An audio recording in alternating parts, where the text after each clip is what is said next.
Friends, welcome back to our channel మా ఇంటి రుచులు. నేను మీ స్మార్ట్ విజయ. ఈరోజు నేను క్యారెట్ బీట్రూట్ ఫ్రై అయితే చేసి చూపించాలనుకుంటున్నానండి. క్యారెట్ బీట్రూట్ ఫ్రైకి కావాల్సిన పదార్థాలు, తయారీ విధానం ఎలాగో చూసేద్దాం. వచ్చేయండి ఫ్రెండ్స్. ముందుగా క్యారెట్ బీట్రూట్ని ఇలా చిన్న చిన్న ముక్కలుగా అయితే కట్ చేసి పెట్టుకోవాలండి. శుభ్రంగా కడిగిన తర్వాత ముందుగా స్టవ్ వెలిగించుకుని ఒక కడాయిని పెట్టి కావాల్సిన ఆయిల్ అయితే వేసేసుకున్నానండి. ఆయిల్ కూడా మనకి వేడయింది. ఇప్పుడు ఇందులో కొద్దిగా ఆవాలు, కొద్దిగా జీలకర్ర, 2 రెమ్మలు కరివేపాకు, ఎండుమిర్చి,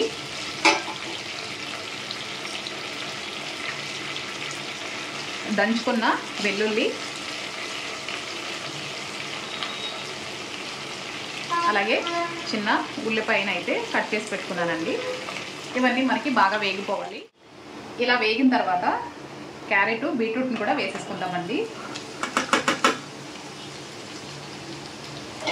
వేసుకుని ఒకసారి బాగా కలిపేసుకుని సిమ్లో పెట్టి మనకి ఒక అరగంట అయితే ఫ్రై అవ్వడానికి టైం పడుతుందండి. సిమ్లో పెట్టి మూత పెట్టేసుకుని మధ్య మధ్యలో కలుపుకుంటూ బాగా ఫ్రై చేసుకోవాలి. క్యారెట్ బీట్రూట్ హెల్త్కి చాలా మంచిది కదండి. ఫ్రై అయిన తర్వాత టేస్ట్ అయితే చాలా చాలా బాగుంటుంది. ఫ్రై అయిన తర్వాత మళ్ళీ నేను మీకు చూపిస్తానండి.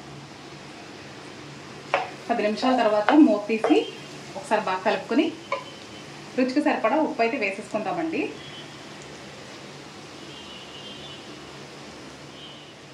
ఒకసారి బాగా కలిపేసి మూత పెట్టి మరొక 10 నిమిషాలు అయితే ఫ్రై చేసుకోవాలండి. ఇది మనకి బాగా దగ్గర పడాలి.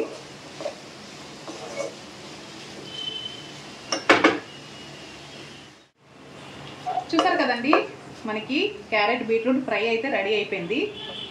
ఇది మనకి రైస్లోకి రోటీలోకి అయినా బాగుంటుంది. ఈ రెసిపీ నచ్చినట్లయితే మీరు కూడా ట్రై చేయండి. ట్రై చేసి ఎలా వచ్చిందో నాకు కామెంట్ చేయండి. నచ్చితే లైక్ చేయండి, షేర్ చేయండి. నేను స్టవ్ అయితే ఆఫ్ చేసేసుకుంటున్నాను. నా ఛానల్ని ఫస్ట్ టైం చూసినట్లయితే సబ్స్క్రైబ్ చేసుకోండి ఫ్రెండ్స్. మరొక రెసిపీతో మళ్ళీ మీ ముందుకు వస్తాను. బాయ్ అండి.